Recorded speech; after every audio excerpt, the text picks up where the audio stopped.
भावी मतलब प्रारब्ध बहुत प्रबल है,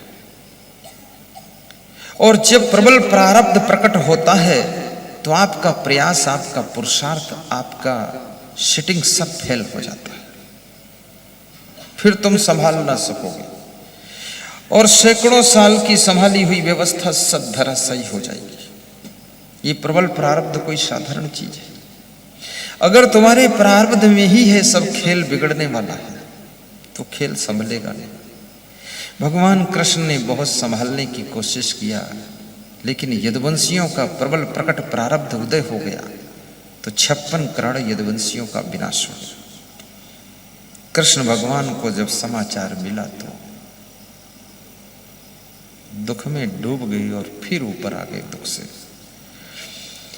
भगवान कृष्ण के परिवार की ये दशा है, भगवान राम के कुटुंब में ये दशा है। तुम इससे कंपैरिजन करो, तुलना करो, अपनी उपमा करो तो तुम पाओगे कि हम तो उस कंडीशन से बेहतर पोजीशन में है। तुम्हारे घर में कोई वनवास भी नहीं गया है, तुम्हारे घर में मंथरा ने इतना कोई उत्पात भी नहीं किया है। इसलिए मैं कहूँगा घर में कोई नौकरानी हो तो जरा सूक्ष्म दृष्टि से उस पर ध्यान भी रखना। कभी कभी नौकरानी बन जाती है घर की रानी, और जो थी रानी वो नहीं पाती है पानी, उसके लिए खड़ी हुई परेशानी। इसलिए मैं आलसी स्त्रियों से कहूँगा नौकरानी बना करके अपने लिए हैरानी मत खड़ी करो, और नौकरानी धीरे धीरे तुम्हारे पति पर भी निशाना लगा सकती है कि अगर इसके पति को हथिया लिया जाए तो फिर गद्दे पर लेटे लेटे काजू किशमिश खाऊंगी, और ये जो पहले वाली पत्नी है इसको दासी बना दूंगी। और ऐसा कई घरों में हुआ है। इसलिए जो बुद्धिमान स्त्रियां हैं वह नौकरानी पोकरानी रखती ही नहीं, सब अपने हाथ काम समेट देती है। और थोड़ा जो कम बुद्धि की है, आलसी टाइप की, ढोल ढमाढम मस्त कलंदर, बस फिर उनके घर में जो है चकई के चकधुम मगे के लावा तिकड़े के तिकड़म शुरू हो जाता है।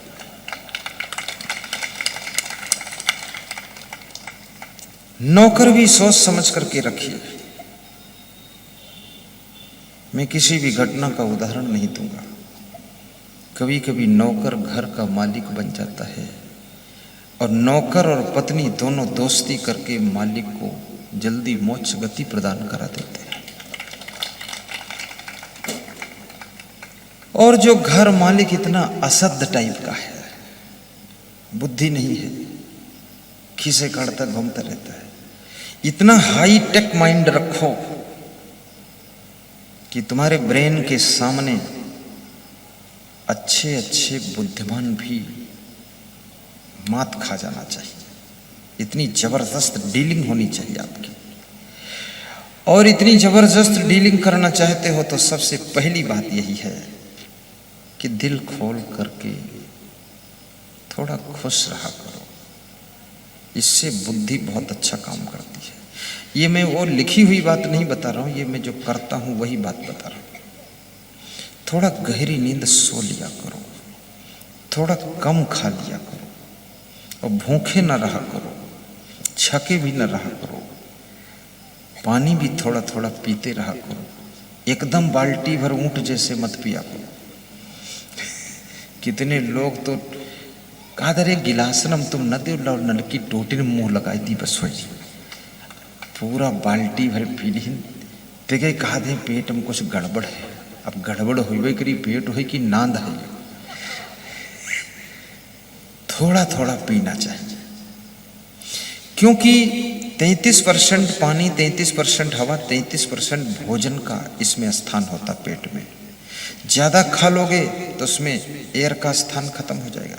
क्योंकि आपका जो शरीर है एयर कोल्ड वाटर कोल्ड है, दोनों जैसे इंजन होते हैं ना, एयर कोल्ड वाटर कोल्ड, तो आपका वाटर कोल्ड भी है एयर कोल्ड भी है।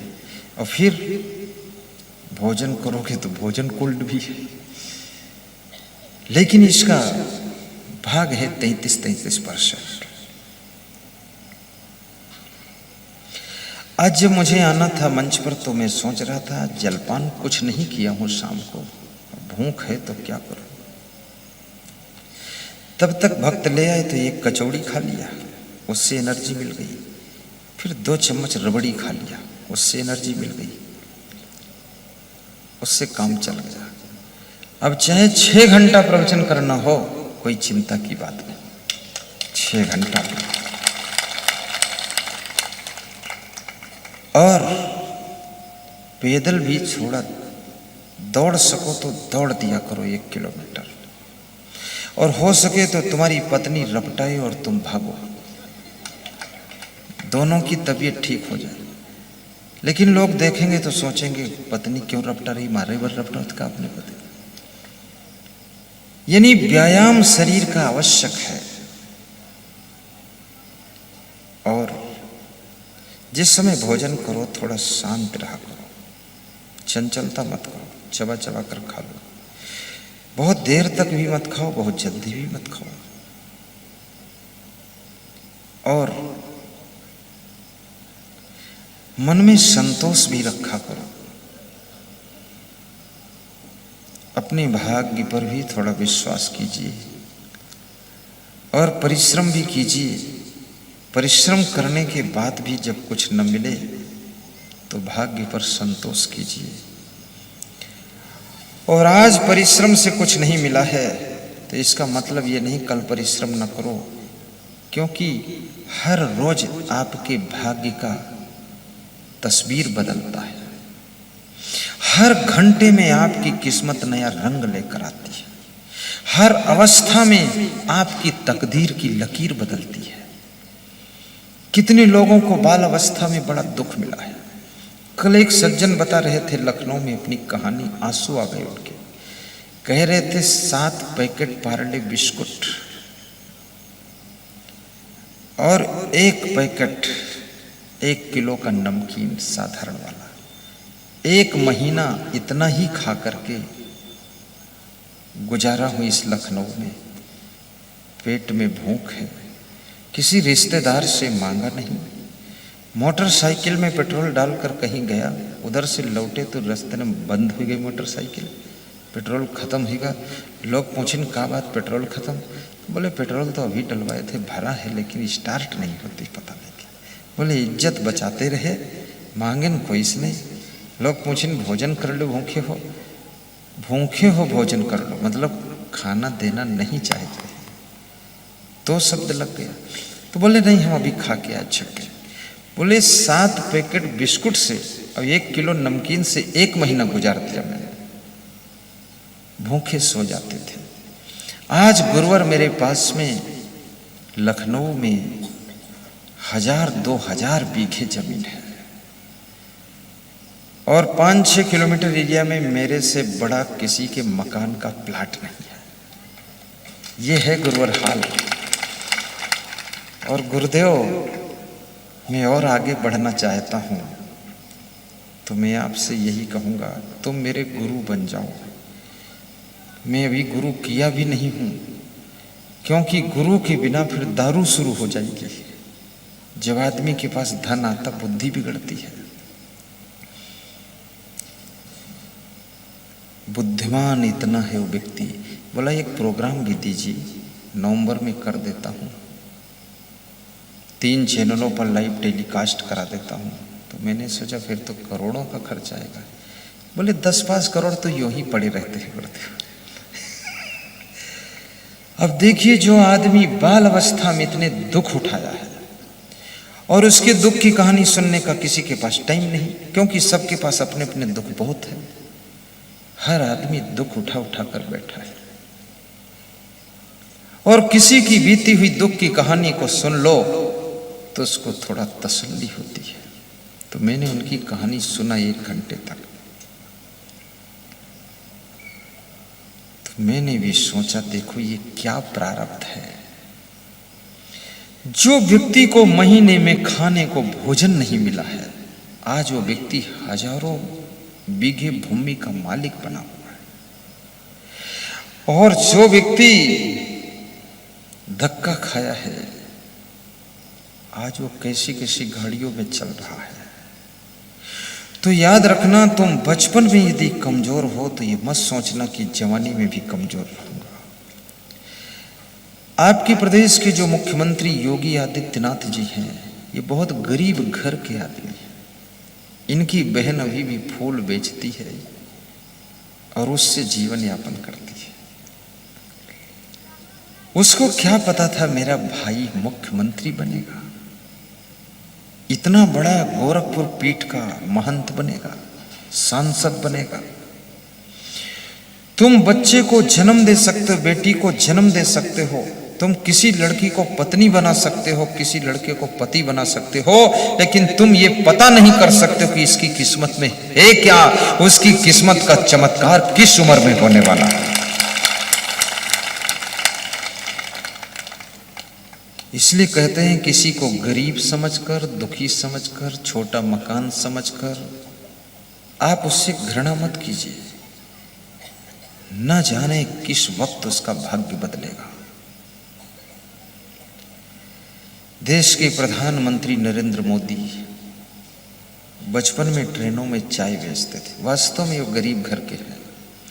उनकी माँ पड़ोस में मजदूरी करने जाती थी, बर्तन मांजने, जूठे बर्तन पोंछा लगाने। आज बड़ा आश्चर्य उसकी माँ को होगा। अब माँ भी मजेदार है, उसके मुंह में दांत नहीं फिर भी हंसती रहती है, क्योंकि इससे ज्यादा उसको खुशी होगी क्या। जो माँ मजदूरी करती थी, झाड़ू पोछा लगाती थी, आज उसका बेटा देश के सबसे उच्च पद पर प्रधानमंत्री बनकर बैठा हुआ है। इसलिए मैं कहूंगा किसी माँ को अपने बेटे की भी चिंता ज्यादा नहीं करनी चाहिए। तुम्हारे बेटे का भाग्य किस उम्र में उदय होगा तुमको क्या पता है, तुम क्यों टेंशन ले रही हो।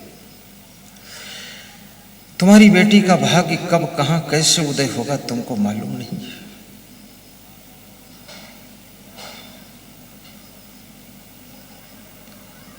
और ये भी सोचना ये भाग्य बना कहां से है। भाग्य की रचना पुण्य से होती है, और सबसे बड़ा पुण्य सत्संग समागम करने से होता है, क्योंकि सत्संग समागम के द्वारा हजारों लोगों के मन का पाप ताप संताप कट जाता है, हजारों लोगों को अच्छी राह मिल जाती है, हजारों करोड़ों लोगों को जिंदगी जीने का सलीका तरीका मिल जाता है, और उनकी जिंदगी में जो सुख शांति आती है, उनकी प्रसन्न आत्मा की दुआएं आपके भाग्य को सौभाग्य में बदल देती है।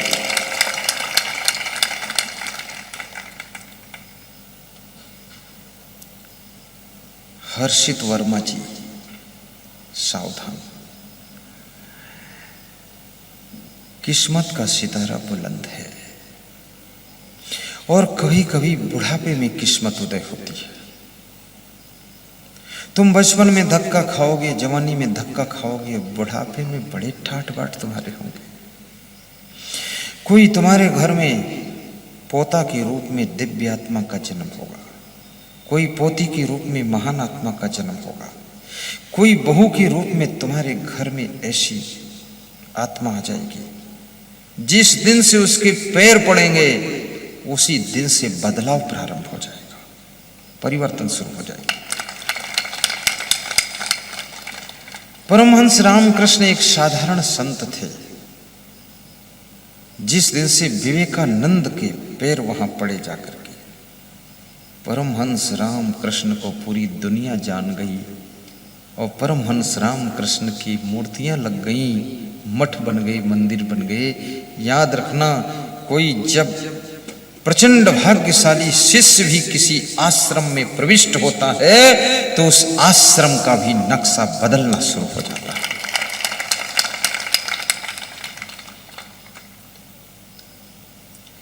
इसलिए किसी सासू को अपनी बहू के साथ में कभी दुर्व्यवहार नहीं करना चाहिए। और कभी कभी सासू बहुत सौभाग्यशाली होती है, बहू की किस्मत उतनी अच्छी नहीं है। सासू के मरते ही बहू को धक्का खाना पड़ता है। सासू जब तक थी तब तक सप्ताह में 3 दिन खीर पूड़ी हलवा बनता था। सासू जी का मरना हलवा पूड़ी खीर साथ में चला गया। अब यहाँ दाल भात बनने की भी लाले पड़ रहे हैं। पति पत्नी दोनों चूल्हे के पास लड़ रहे हैं। सासू गई है, चूल्हा तो छोड़ गई है, घर वही है, सब डीव डेला हो गया। जिस समय सासू थी उस समय बड़ा अहंकार था बेटे बहू को कि मैं ही सब कुछ हूं। अब पता चला कुछ लोग तुम्हारे घर में, तुम्हारे परिवार में, तुम्हारी राजनीतिक पार्टी में, तुम्हारे आश्रम में ऐसे होते हैं जो हाथों से काम तो कम कर पाते हैं, लेकिन प्रचंड प्रारब्ध उनका ऐसा होता है कि उनकी बातों से ही सारा खेल बनता चला जाता है। और ऐसे लोगों को ठीक से पकड़ कर रखना चाहिए, वे छूटने न पाए, उनके साथ में अपने को ही सब आराम मिलती रहेगी।